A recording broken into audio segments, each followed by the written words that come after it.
everyone. Welcome back to the Doyle Family Detour. I'm Mike. This is Ellie. Hey, we are here in the beautiful and scenic Van Horn, Texas. Get a look at that, will you? Oh God, yeah, we're not in the most beautiful of places. Also, our mic's not working, so this, hopefully, you guys will be able to hear us. We're in kind of an in-between place. We just left Big Bend. We were there for 5-6 days. Yeah. And we are on the way to Guadalupe Mountains. So we're here for 2 days just getting some work done. And there's been snow, which is pretty cool. Maisie's been loving that. Yeah, it's been her first time seeing snow. Well, I guess since last year when we lived in Raleigh. I was thinking like Christmas time in the mountains of Tennessee. Christmas. Oh yeah, that was like 2 years ago. Christmas in Florida, you don't get snow. She was loving it today, though. So today, yeah, we were outside. We made a snowman. Yeah, Maisie brought it inside. She was like, "Look what I made!" It's like 5 inches tall. There were a few iterations. She was so proud. She destroyed a few of them. Like, she didn't understand the concept. She would try to start making it, and then she would think that the way to make a snowman is to throw it at me. Oh, I think she just wanted to have a snowball fight. No, because she would say, "Snowman," and then take it and throw it at me. That's been the highlight of Van Horn, Texas, is the snow, but other than that, there's like nothing to do. It's a nice little town. It's quaint, but for us, it's just a holdover town until we get to Guadalupe. Guadalupe, not sure how you pronounce This it. podcast is going to be called Shit We Don't Know How to Pronounce, and make edits later to the correct pronunciation. Yeah, but we already told the 85 listeners that that's basically what it's going to be for the first year anyway. Yeah, So that's generous. I think we're at like 60-something subscribers. Oh, I rounded up. Yeah. You always round up. You always exaggerate a little bit. So yeah, we were at Big Bend this past week, and it was really cool. Honestly, Big Bend was our first national park on our list of the many national parks that we're going to be seeing this year. I was just thinking about that. Are we both national park virgins up until the Big Bend? No, I've been to we both have been to national parks. You've been to national parks. Have I? I don't know if I have. You definitely have. I've been to a lot of state parks. Yeah. I don't know. I know I was at the Grand Canyon when I was like a baby. So well, that doesn't count. No. Did you post that on Facebook? There wasn't Facebook back then. Well, then it doesn't count. Alright. Well, I don't know. I'm sure I've been to national parks. I'm sure. Well, either way, we're going to go with that we had never been to a national park before with each other as a family. Together.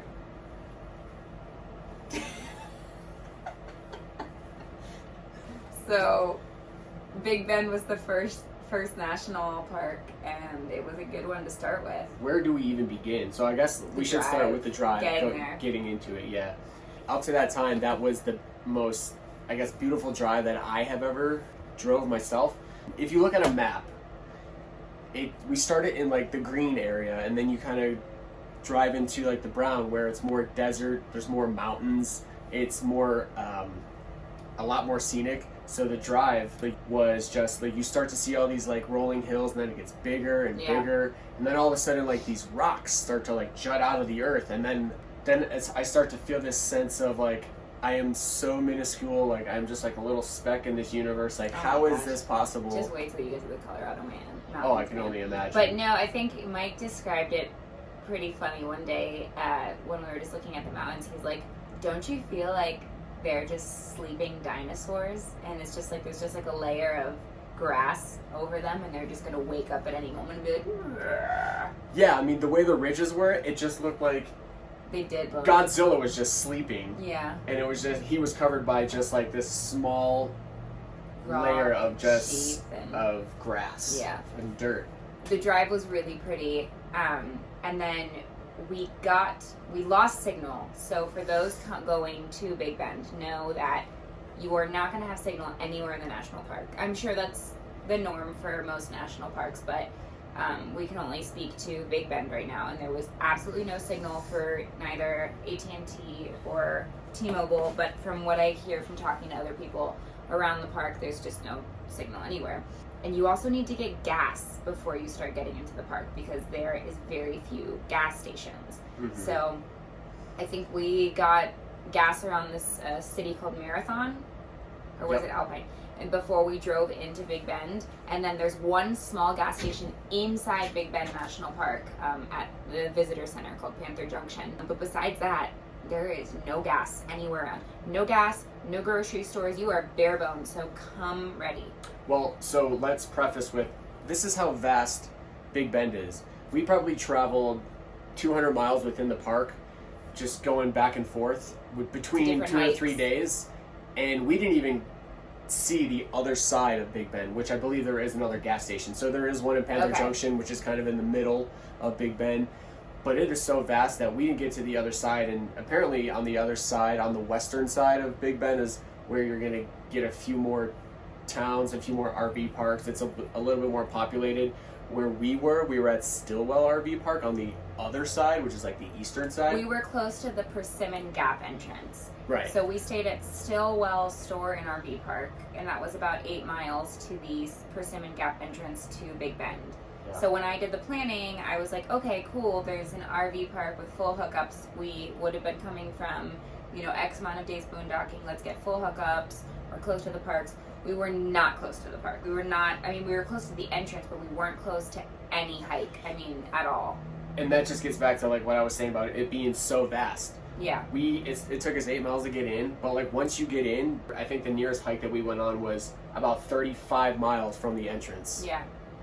So if you think about that, everything was very spread out. Yeah, you're going to spend a good portion of the time driving to get to, especially like some of the better hiking trails. Yeah. The first one we went to was probably the most luxurious. If you can imagine a trail being luxurious, it's a natural hot spring. Oh yeah. It was like a little bit of a hike, but it was more just enjoying the Rio Grande and the hot spring. So getting to the hot spring, there is, you're driving pretty far. I don't know which direction. Maybe you do. You'd be driving like south because you're heading straight towards Mexico. Yes. You are heading straight toward Mexico. So we'll get to that in a second. But so you get to the hot spring and there's an area that you can park, and there's a big sign that says no RVs or large vehicles past this point. And we had our truck, so we were like, oh, well, we're not an RV, we're good. And then I was driving at that point, and I'm like, let's go down a little farther because there's a second place that you can park. And I had to get out of the car. I'm like, nope, I don't feel safe doing this. Let's just turn around. And then another truck going back past us and was giving me like a thumbs up, like, you're good. And you can do it. Yeah. Their truck looked about the same size as ours, so I was like, let's do it, but you're gonna drive. So Mike drove while I had like a freaking panic attack. It was very narrow and we did a Chinese fire drill with about this much room. Yeah, on either side. Very narrow, so it's definitely better suited. The second parking area is definitely better suited for smaller vehicles if you're gonna do that. But if you do park in the first place, it's only just probably about a quarter mile to walk down.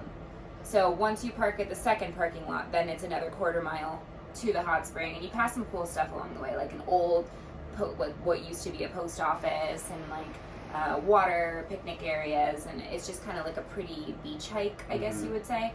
And then you get to the hot spring, and that was just incredible.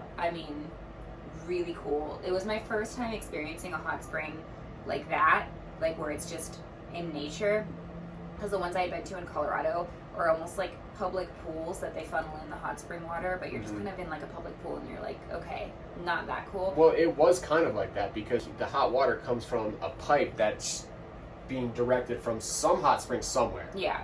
And the pipe kind of runs into like this little man-made square little area. Yeah. It did, but it didn't. You felt like you were in nature. Basically, what it was you had a jacuzzi, which was the natural spring, and then the river right next to it, which was the pool. Yeah. So it was like when you were a kid, you just jump in and out, back and forth, and it was amazing. Like, I guess it was really cool. There was a gentleman there that he was kind of like a regular, or he was local. He was a regular. He was a regular down at the old watering hole. No, but he was a local there, and he was actually from Austria. Very, very unique accent. He taught you how to yodel. He taught me how to yodel. Yodeling. He was like trying to. I think you just like auto-tuned your yodel just now. He was trying to get like everybody to like yodel, and Mike was the only one that was doing it. Yeah. But it was I didn't cool. care. No, as you Whatever. shouldn't. But So yeah, you're in this like 100-degree hot spring water, which I'm going down. I'm like, okay, is this gonna be too hot for Maisie? And so I'm like, Maisie, is this hot? And she looks at me, she's like, it's nice. I'm like, okay. I like it. I like it. That's her new phrase. Yeah, so anytime she tries something good, she's like, I like it. Yeah. So she loved the hot water, but because it was so hot, we had to keep telling her, like, okay, you have to either get out and drink some water, because it's relatively cool outside. I think it was like sunny and like in the 60s, but or you have to get into the cold water, and that was the Rio Grande River. And Mike and I didn't even realize that you literally swim just across the way and you're in Mexico. Yeah, you know how I found out? How? Our Austrian friend Hans. Oh yeah. And his name is Hans. Like, he told me. I was like, oh, well, that's part I can't make this shit up. But awesome guy. At first I thought he might be a little like quacky, just because he was, when we got there, he was talking to these young ladies, and I'm like, oh, this is his shtick, this is what he does. But then I started talking to him, and he's actually very well traveled. I told him that we were from St. Augustine, and he goes, oh, the oldest city in America. I'm like, all right, well, this guy from Austria knows that. I mean, he must be a pretty intelligent guy. But we were sitting there talking after he was teaching me how to yodel, and right across the river, I didn't know this at the time, he goes, yeah, see that guy? There was a guy on the bank. He was doing something with these weeds.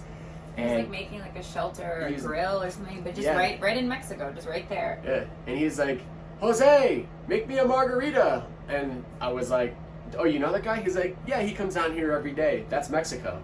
Yeah, it was wild. And then this like little 12-year-old boy that was with his mom went over, and he comes back and he's like, Mexico was epic. Wow, that's good.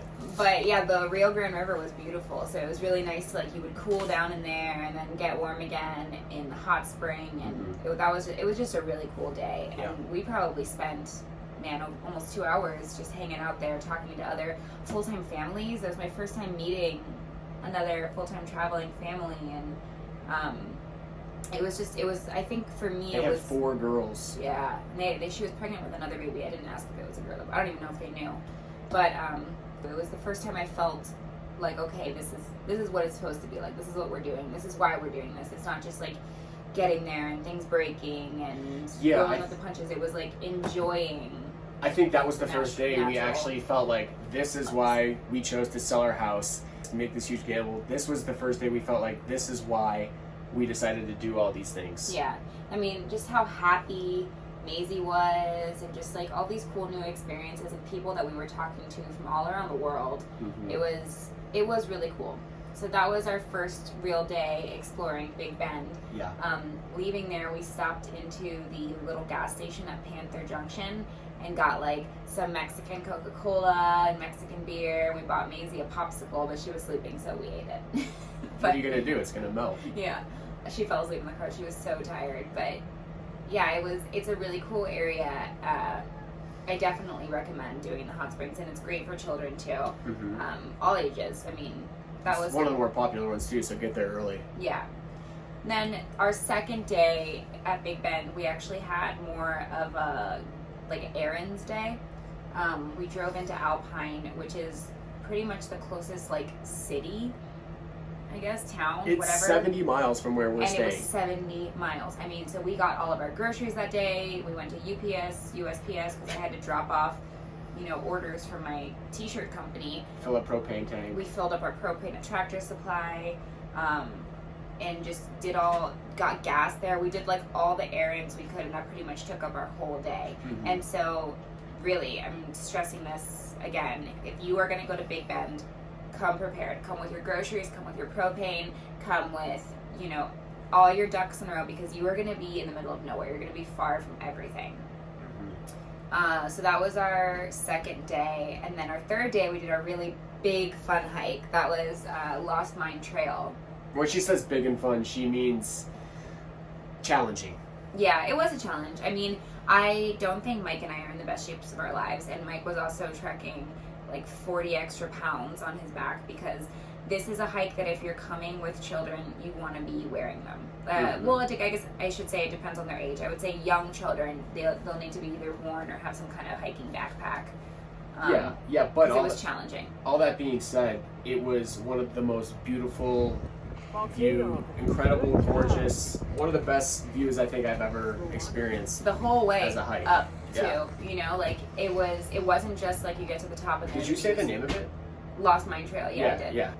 It was beautiful views the entire way up. I mean, we would just stop and look around and just be in awe. It's about 2.5 miles up, and then 2.5 miles back the same way, so it's not a loop. Yeah, it's most out of it's and in back. the sun. Yeah, so bring a ton of water, and then you also have to account for like desert heat. So you go through water like crazy. Mm-hmm. Mike wore Maisie in the hiking backpack, and then we let her explore a little bit on top of the mountain. Yeah, that was pretty incredible. She did a really good job. She was good, and this was her skipping her nap too. And she did good until probably like the last mile back down, and then she just wanted me.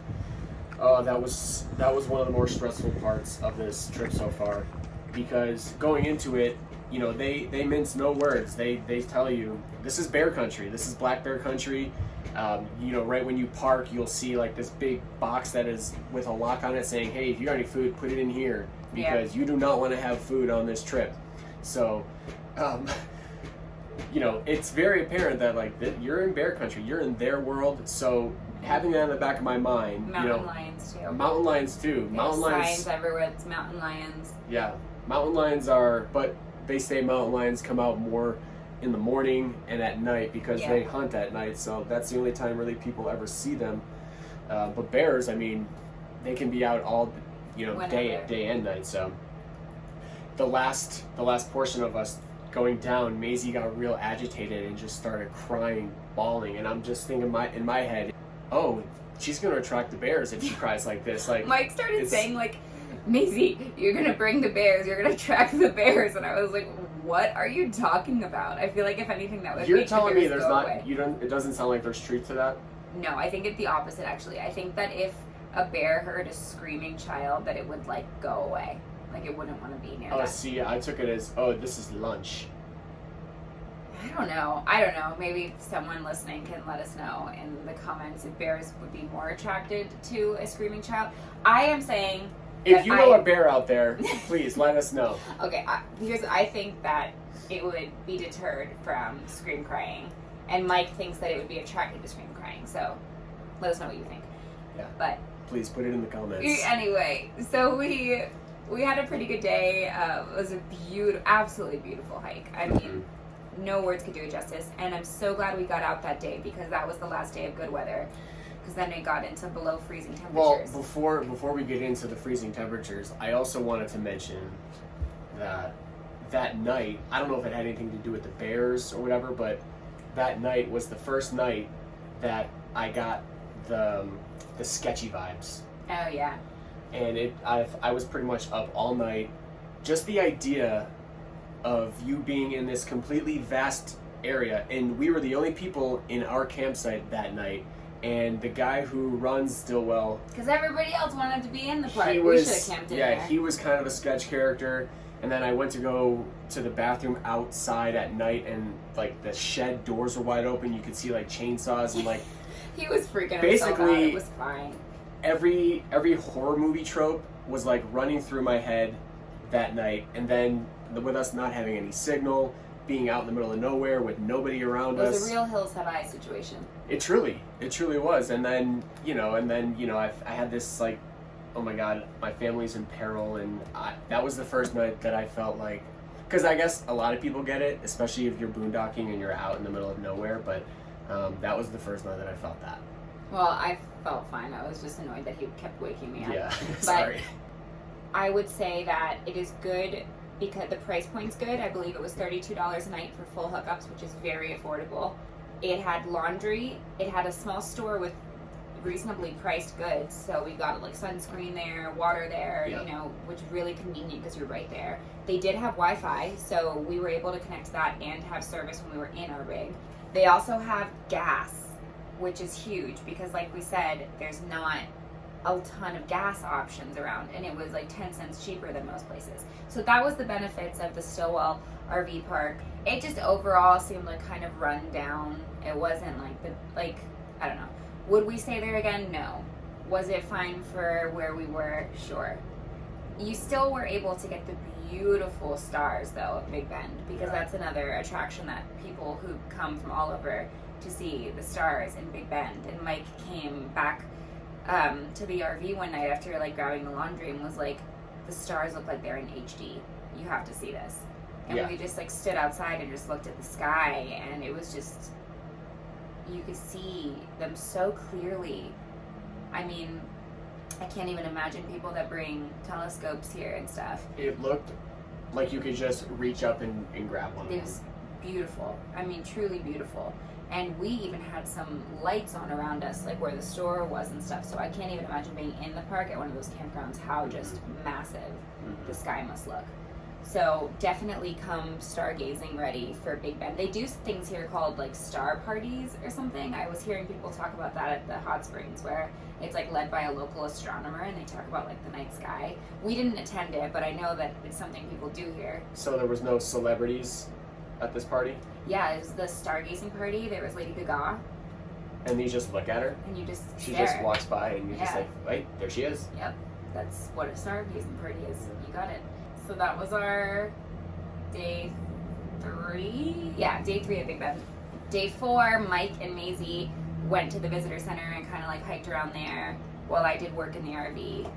I think you met another like family that was camping there. That's a great thing about, you know, these national parks is there's a lot of people who are doing what you're doing. I went in there to just grab like a map or some literature, and there was another family there. They had twin girls at 4 years old. Maisie's like 2.5, and they became best friends instantly. And so us parents were just kind of like, well, this is happening. I guess we're friends now. Yeah. You become friends with who your kids are friends with. The parents. Which is kind of a new concept for you and I. Yeah. I mean, we've never really had to deal with that yet. I know parents are going to always have to deal with that at some point. We have to like sway Maisie to be friends with the kids who have like cool parents. Yeah, if you have any advice on to how you steer your kids into the friends that you want them to have because of their parents, please leave a comment. I think their names were like Juniper and Honeybee. No, Paula. But yeah, Maisie made instant friends. That was good. And I got some work done and they came back, and then we had to figure out how to winterize our rig. And that was pretty stressful because we learned that people have lots of opinions about this. Like, there's not just one way to do it. And people have very strong opinions. That meme, winter is coming, never hit so hard than that day. Than when you live in an RV.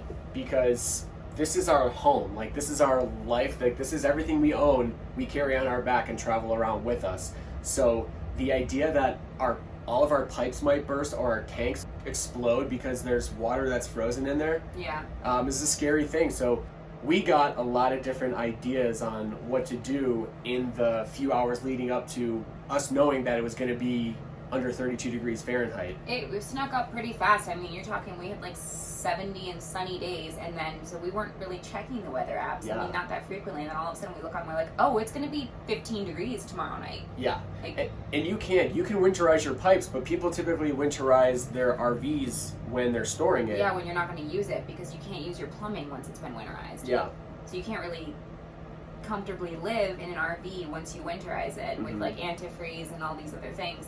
So in this mad scramble to try to figure out what to do, you know, all you can do is like research, and then you see all these different ways that people RV. Like Ellie sent me one where this family takes just a bunch of bales of hay and just stuffs it into like cracks and crevices. Seriously, there's so many ways, and there is such thing as too much research, because I was like overwhelmed. At one point, I just gave Mike my phone. I was like, I don't know. We reached out to my brother Johnny, who, you know, told us, like, you can't just use a little bit of the antifreeze, you have to use gallons and gallons, and you need to drain the whole thing.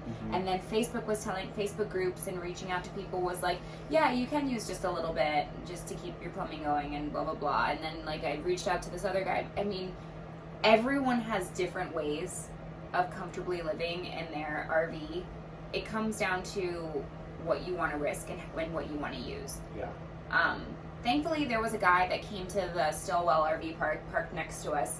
Mike went outside and just talked to him, and the guy had been doing this for a long time and looked under our rig and was like, oh, you're all insulated underneath. Like, you're good. Which I didn't know that was a thing. I just thought it came standard. But apparently the people that had our RV before us, they went and insulated the bottom where the tanks are. And not only that, I guess when you run your furnace, your heat, it also helps to heat up your piping underneath. So I didn't know that either. He told me that. He said, yeah, you should be good. The only piece of advice he gave me was to not have water running from the hose spigot into our unit, just because that water can freeze in the hose unless you have, I guess, he had a heated hose, which I didn't even know existed. We don't have a heated hose. Didn't even know existed. Yeah. So what I did was I just filled our freshwater tank, and he said to make it as full as possible so it has a less likely chance of freezing up. Yeah. So basically what we did to live comfortably in our rig for below freezing temperatures was we did pour the pink antifreeze, which is the non-toxic antifreeze, which now that I'm thinking about it, we didn't even need the non-toxic one because we didn't put it in our fresh tank. But anyway, we put the pink, we put probably like a gallon of the pink stuff in our black and gray tank, just so that like our poop didn't freeze and we could still use our plumbing. And we filled up our freshwater tank and then just ran the furnace for like 2 days straight, which did burn through propane, but it is what it is. We had no problems. Well, let me just say this. Even though I did put like a whole gallon in the black water tank, when I was dumping it, it did sound a little different. Like it sounded like marbles were just traveling through the pipe. We had some cold poopies. Yeah. So I guess that was a really good thing, because I could only imagine what it would have been like if I didn't do the antifreeze. So yeah, if you're thinking about living in your rig during the cold, below freezing months, I mean, it's possible. There's always risk to it. We've been good so far, but it's not to say that we won't have a burst pipe next week. So I don't think we're going to be in that cold of I mean, it's warm right now. It's like sunny and in the 40s right now. Actually, today's a pretty crazy day. It is like 45 degrees, but earlier today... Look at your watch to find out the degrees. I don't know why. I always do that. Shit, 45 degrees. Anything to do with times or dates or temperatures or numbers, I'm like... I'm 37 years old now. 2 plus 2 is in fact 4. Yeah, so I think we're out of the super cold nights. But what I was going to say was this morning was 10 degrees. Yeah. And now it's like 45. So it jumped 35 degrees in a few hours. It's wild. So yeah, we didn't get great weather towards the end of our Big Bend. We would have done more hikes, and there's definitely more park we would have explored, but I'm thankful that we got to get out and do the hot springs and the Lost Mine Trail and explore the visitor center, and got to touch Mexico, man. We touch it. We swam in the Rio Grande. Me and Maisie, we snuck over there. We went like with our foot, we're just like, touched it. Mexico was epic. Yeah. Shaman. We had our first experience with Border Patrol. That was cool. Oh, I mean, it wasn't bad, but I had never gone through Border Patrol. They were just like, is everybody in here U.S. citizen? We were like, yes. Yeah. And then I just kept on our way, but we had to go through Border Patrol a lot. Yeah, just random spots. Yeah. And then we made our way to Van Horn, Texas, where we are now, and that's right in between. Another beautiful drive. Very, very beautiful. Might I say. And if you're driving from Big Bend National Park up to Guadalupe Mountains, you're going to pass Prada. Oh, I'll let you take this That one. was wild. I was like on my phone texting my sister, working or something, and Mike's like, and we're in the middle of nowhere. Like, there's like mountains and barren and no one around us and just like one street. And Mike's like, I think we just passed Prada. I'm like, what? He's like, yeah, like there's a Prada store right there. And I'm like, is he messing with me? No, you didn't. You immediately said, pull over. I was like, I need to see what he's talking about. And then it kind of like clicked, because I remember seeing some like TikToks and videos just like randomly about like this random Prada in the middle of nowhere. And it's like more of like an art exhibit. It's not an actual store. But the shoes and purses that are in the store are the ones that were there when it was originally built. So we got out. Maisie actually woke up. She knew. Girlfriend knew. She was like, Prada, I'm waking up from my nap. And we got to just explore this really random art installation that was Prada in the middle of West Texas. It did seem kind of fake. It seemed weird. It seemed like something like a mirage. You know, like it didn't belong, but that's why it was so cool. Yeah. So that was fun. And I guess it's called Prada Marfa because I think we were either near or in the city of Marfa, which if we had more time, Marfa. I would have loved to explore Marfa. We heard from people at the hot springs and kind of all around Big Bend how cool that town was. I guess it's known for like the City of Lights. I don't know. I don't know that much about it. But if you're in the Big Bend area, that is another cool spot to check out. So says other people. So says other people. We didn't get to see it. We didn't have enough time. We didn't have enough good weather. Excuses. You know how it goes. So I guess we should move on to our Q. So yeah, that concludes our 5 days or so at Big Bend, our first national park. You know what we forgot to talk about? Let's talk about the wildlife we saw there. Okay. So I'll start by saying I ran into wildlife that I never even knew existed until this week. At first, I have Maisie's hand and it's dark, and I'm going to pick up a load of laundry that Ellie had put in a dryer, and I hear some scuffling over to my right side, about 10-15 feet away, and I have my headlamp on and I look over and I see eyes looking back at me, but I see the body shape and it's like a pig. I'm like, oh, they must have pigs here, I guess. Wild hogs. Is there a pig pen? Yeah, and then I saw, oh wait, no, those aren't pigs, those are wild hogs. And then I got a little nervous because I know they have the tusks and everything, so they kind of scattered away, and we had to grab the clothes, and I did a real super observant check because I had Maisie in my arm at this point with the laundry over my other back, or over my other side, and one of them scurried right in front of me again, and they didn't really want to have anything to do with me. So when I got back into the house, I told Ellie, and then her brother actually confirmed with us that those weren't hogs, those were javelinas. Javelinas, yeah, or javelina, I don't know. We still don't know how to say it. No, javelinas. I looked it up. Javelinas? Yeah. Okay, well, never mind. We do know how to say that one. My brother Johnny I was like, so we just saw some wild hogs, and Johnny was like, are you sure they weren't javelinas? And I thought he was messing with me. And no, that's a real thing. And they were these crazy, giant, like one fang tooth at the top and one fang tooth at the bottom. But it's a good thing I wasn't there because I probably would have tried to pet them. Knowing your brother too, I thought he was definitely messing with us. I was like, is he trying to tell us that those are little coffees? Oh, Java. Java Linda. Little Javas. No, so that was all around our campground. There was a bunch of them. I never actually saw them. Mike and Maisie got to see them. Maisie came back in and was like, I was like, okay. We saw these beautiful blue birds all over our Lost Mine Trail hike. Really pretty birds just all around. I was thinking that they might be blue jays, but I thought blue jays only live in Toronto. And these were much bigger. Is that like a sports joke? Yeah.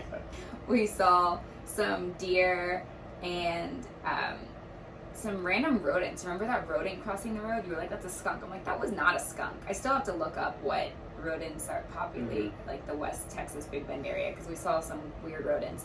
But thankfully, what I was freaking out about, and we didn't see any of them, were tarantulas. I was so scared about tarantulas. I reached out to people beforehand and was like, has anyone been to Big Bend recently? How bad are the tarantulas? And thankfully, the tarantulas and spiders are kind of hibernating, and they aren't really out and about during the colder months. So let me get this straight. You are more afraid of tarantulas than rattlesnakes? Because rattlesnakes also are very prevalent in that area too. No, 100%. I mean, I have severe arachnophobia, this you know, and I would rather come face to face with a hangry mama bear than a tarantula.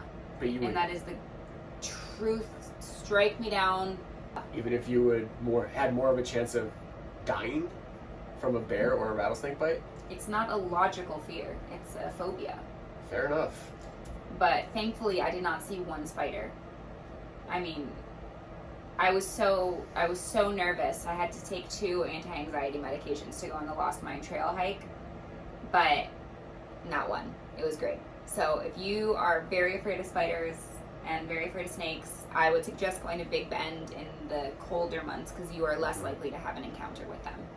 And pro tip, if your wife is very afraid of spiders, like my wife is, don't tell her when you see one. Did you see one? No. Well, now you can tell me because we're not there. I saw one. Really? A tarantula? Not a tarantula, no. And it was outside.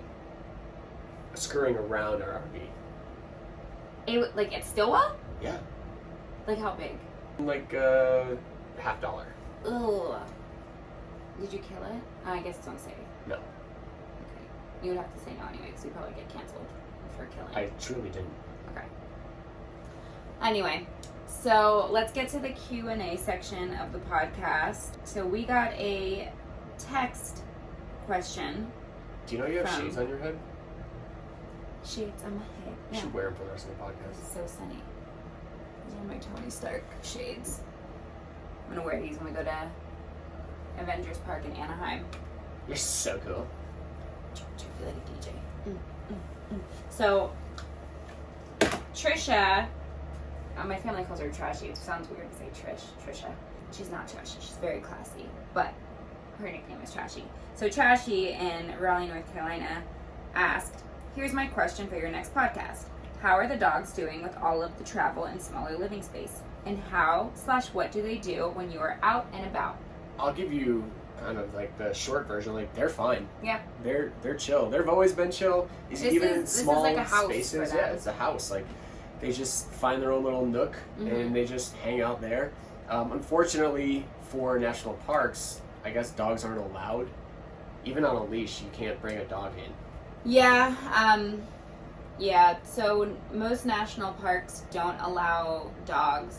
Wesley, however, is a service animal, so we might be able to get away with taking him on some national park hikes.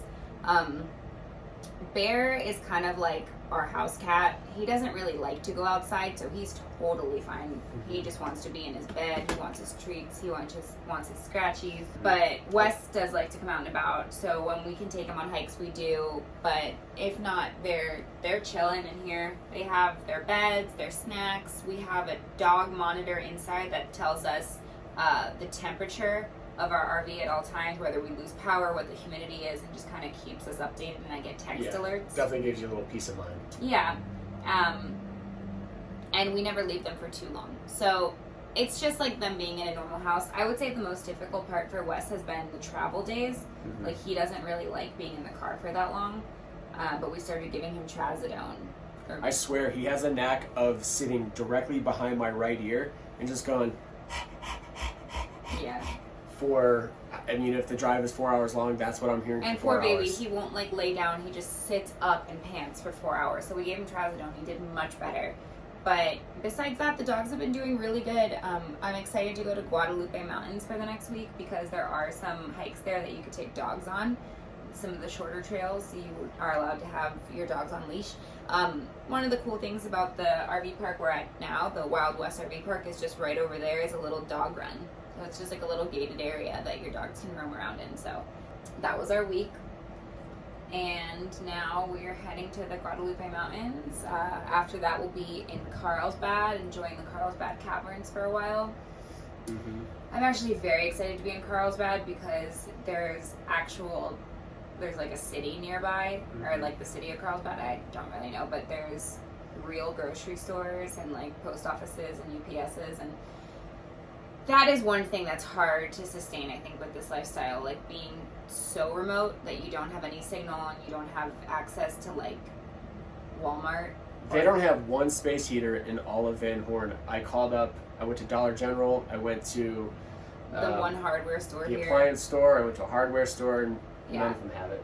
These small towns are like unique and charming, but it's definitely hard when you have to get things done or you need to buy certain things. You kind of just have to work with what they have, and that's been a little difficult. So I'm very excited to be able to like get to a Walmart. Honestly, like, I never thought I would say that in my life. Like, I'm so excited to get to Walmart, but I'm so excited to get to a Walmart.